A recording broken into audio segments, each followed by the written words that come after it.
Salam pemirsa, 26 April 2025, dalam suasana duka pemakaman Paus Fransiskus di Basilika Santo Petrus, Vatikan, sebuah rangkaian pertemuan penting di balik layar mencuri perhatian dunia. Mantan Presiden Amerika Serikat Donald Trump tidak hanya hadir untuk memberikan penghormatan terakhir kepada Paus, tetapi juga melakukan diplomasi tingkat tinggi yang berpotensi mengubah arah sejarah dunia. Pertemuan bersejarah Trump dan Zelensky di Vatikan. Menurut laporan eksklusif The Wall Street Journal, di sela-sela prosesi pemakaman, Trump mengadakan pertemuan pribadi dengan Presiden Ukraina, Volodymyr Zelensky. Pertemuan yang berlangsung sekitar 15 menit ini diadakan secara informal tanpa kehadiran staf pendamping, menandai interaksi pertama mereka setelah pertemuan Oval Office yang sempat berlangsung tegang pada Februari lalu. Sumber dari Sky News melaporkan bahwa Perdana Menteri Italia, Giorgia Meloni, menyebut momen ini sebagai sejarah yang sedang dibuat, mengingat keduanya membahas upaya perdamaian di tengah konflik Ukraina-Rusia yang masih berkecamuk. Presiden Zelensky dalam pernyataan resminya melalui Telegram menulis, "Pertemuan ini sangat menyenangkan. Kami berdiskusi satu lawan satu secara mendalam, termasuk tentang perlindungan jiwa rakyat, upaya untuk mencapai gencatan senjata tanpa syarat, dan membangun perdamaian abadi untuk mencegah perang di masa depan. Ini adalah pertemuan simbolik yang mungkin menjadi titik balik sejarah. Terima kasih Presiden Trump." Sementara itu, Trump dalam unggahannya di platform Truth Social menegaskan, "Apapun kesepakatan yang saya capai dengan Rusia dan Ukraina, meski itu adalah perjanjian terbaik dalam sejarah, media seperti New York Times yang gagal tetap akan menghujat saya.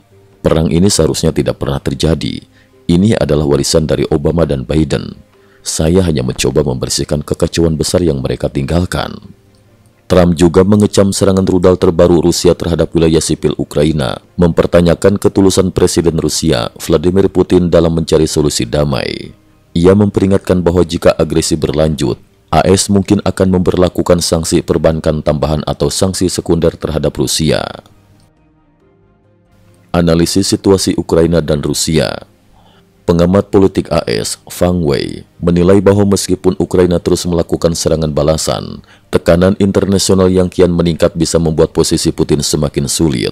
Ia memperkirakan bahwa keberlanjutan perang akan sangat bergantung pada efektivitas dukungan Barat terhadap Kyiv.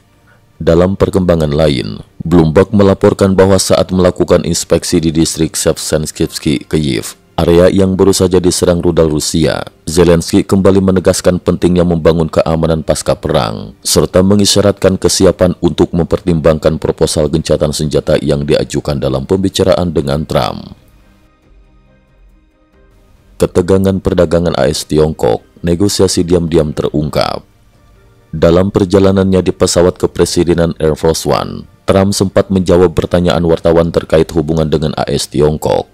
Trump menegaskan, "Saya tidak akan mencabut tarif kecuali Tiongkok membuat konsesi nyata.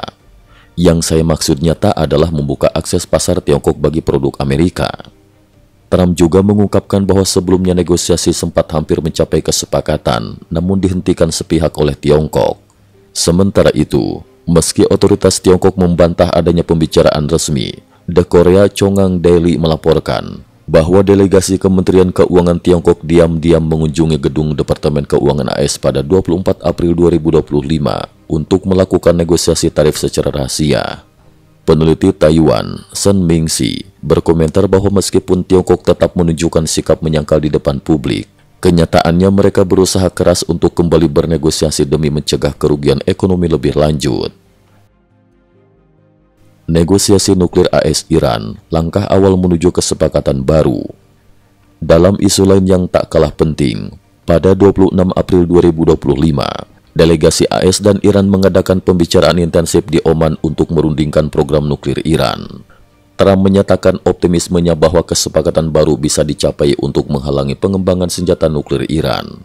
Negosiasi ini dilakukan secara tidak langsung antara utusan Iran, Abbas Araghchi, dan utusan khusus Trump untuk Timur Tengah, Whitman Wittkopf, dimediasi oleh pemerintah Oman.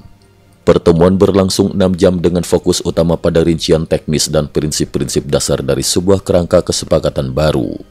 Sebelumnya, kedua pihak juga telah bertemu di Roma dalam sebuah diskusi yang disebut konstruktif, dan telah menjadwalkan pertemuan lanjutan pada 3 Mei 2025. Meski berharap pada jalur diplomasi, Trump memperingatkan, jika diplomasi gagal, saya tidak akan ragu untuk mengambil tindakan militer terhadap Iran.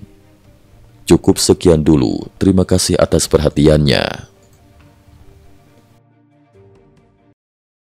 IT News juga memiliki channel di platform kancing.com. Mohon kunjungan dan bantu subscribe agar bisa mengikuti perkembangan dunia tanpa batas. Terima kasih. Link kancing ada di dalam description.